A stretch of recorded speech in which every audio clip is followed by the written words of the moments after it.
On Friday, the world's richest man, Elon Musk, sissy SpaceX himself, openly threw his support behind Germany's far right party, which has been likened to a neo Nazi party, saying that only they can save Germany. Now, the endorsement was made in a post on X and appeared above a reposted video from a German right wing influencer. So now the party is the AfD party. They are far right. They're anti immigrant. They're anti LGBTQ. They're anti feminist, traditional gender roles, all the stuff, right? They don't believe in human driven climate change. They admit that the climate is changing, but it's not our fault. We didn't do it. It's somebody else. Probably the Jews. I don't know. Hey, I'm just saying they are an anti-Semitic party, even though they're very, very much allied with Israel. Well, I can't say allied, but they like Israel. It's just Israel doesn't like them back. So that said, they don't believe in climate change regulation on businesses. And, oh, yeah, I figured out why Israel doesn't exactly like them. Turns out that they downplayed the Holocaust. Yeah. They're also very pro-Russian. In fact, one member of the AfD was accused of taking money from Russia to do propaganda in favor of that country. And in August of 2023, a journalist investigation was published by The Insider describing how money was funneled from Moscow to AfD politicians who initiated a constitutional complaint in Germany against weapons for Ukraine. So there you go. What does this mean for Elon Musk? Well, Elon Musk supports a neo-Nazi party. That would make him a neo-Nazi. I mean, it's pretty simple. Right. All the signs were there all along. Last year, Musk had questioned why the party was labeled an extremist party. He says, why is there such a negative reaction from some about AfD? They keep saying far right. The policies of AfD that I've read about don't sound extremist. Maybe I'm missing something. Well, if they don't sound extreme to you, that's probably because you're an extremist, if you agree with all these things, okay? There's more. In January 2024, it was revealed that senior members of the party, including Ronald Hartwig, then advisor to party co-leader Alice Weidel, attended a meeting alongside neo-Nazi influencers. Oh, shocker. Where plans for the deportation of millions of asylum seekers, non-assimilated people, and those with non-German backgrounds were discussed, including those with German citizenship and residency rights. Huh. Boy, that sounds pretty familiar. Now, speaking of Weidel, she enthusiastically received Musk's remark. Replying on X, she writes, "Yes, you are perfectly right," before touting her recent interview about how the socialist Angela Merkel, yes, that's right, socialist, ruined our country, and referring to the Soviet European Union as a destructive force for Germany. Nobody's been more of a destructive force for Germany than the Germans. I'm just saying, the whole World War I and II, not a good track record, okay? And by the way, most Germans agree. Like, yeah, terrible track record. That's why we are very, very ashamed of that. But the AfD is like, you know what? We should stop being ashamed of that history. Oh, yeah. Now, speaking of other Germans, politicians, they were not thrilled about this. In fact, German Chancellor Olaf Scholz, when asked about Musk's post at a news conference, said this, quote, "We have freedom of opinion. It also goes for multi-billionaires. But freedom of opinion also means that you can say things that aren't right and don't contain good political advice." Okay, so pretty tame there. I say emphatically that the Democratic parties in Germany all see it differently. Now, Matthias Miersch, Secretary General of Scholz's Social Democrats, simply responded, "Stay out, Elon." As in, stay out of our politics. Like, yeah, we know that you bought Donald Trump. okay, and that you're trying to buy Nigel Farage. Not going to buy us, mainly because they have actually they actually have some strict campaign finance limits in Germany. So maybe we should have something like that here, so we don't have billionaires that come in to buy our elections. But anyway, that would be nice though. But anyway, even without Elon Musk's help, the far right has been ascending all over Europe.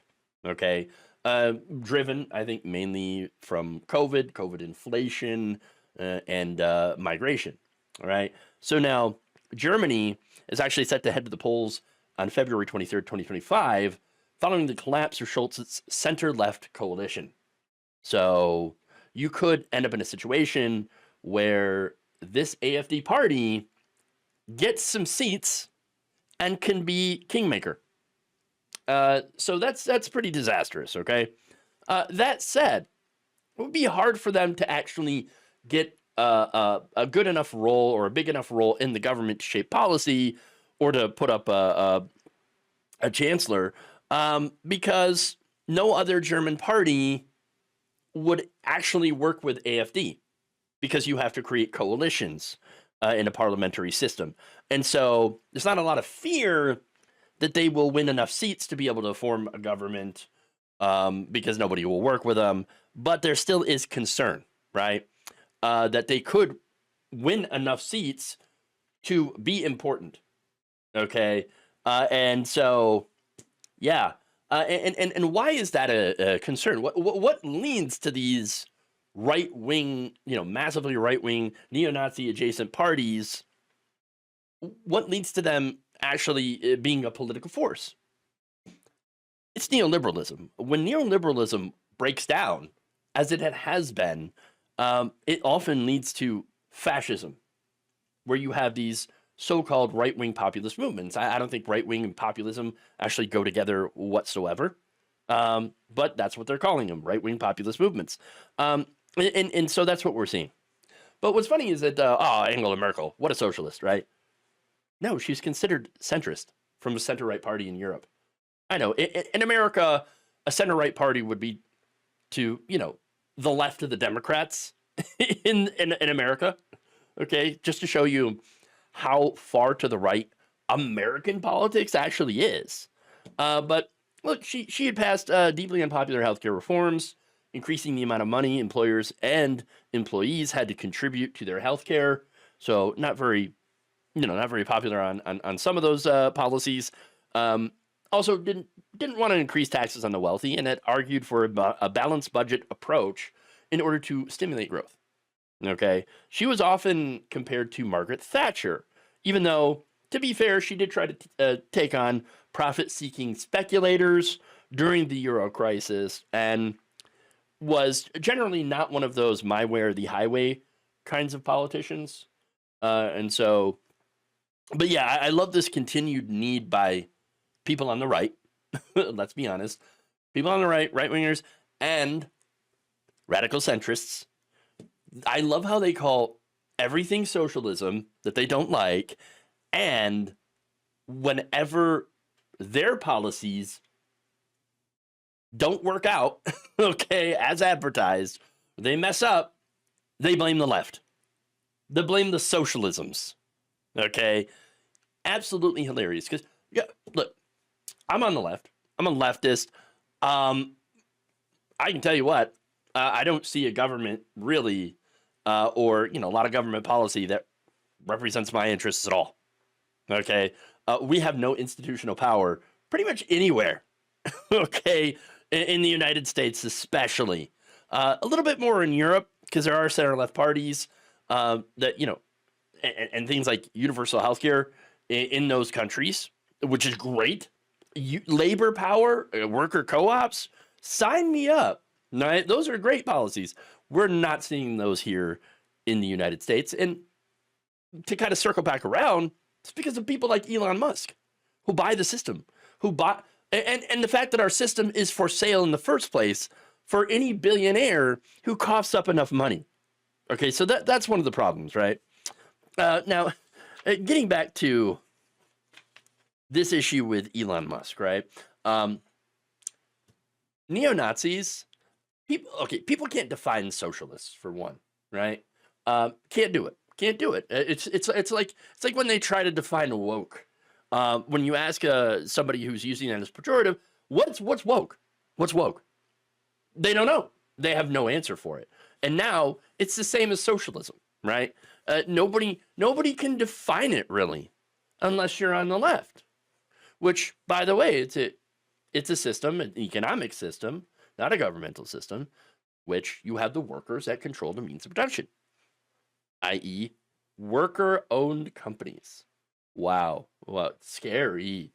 Well, hey, if you're a Fortune 500, person or a Wall Street guy, yeah, you're very, very worried about that. And that's why these are the same people that try to go and crush any movement for workers' rights, worker co-ops, things like that. But anyway, as far as the definition goes, neo-Nazis are actually quite easy to define. These are people who are ultra-nationalistic, anti-immigrant, anti-Semitic, usually Islamophobic along with it, okay? They're against the woke. They're anti-education.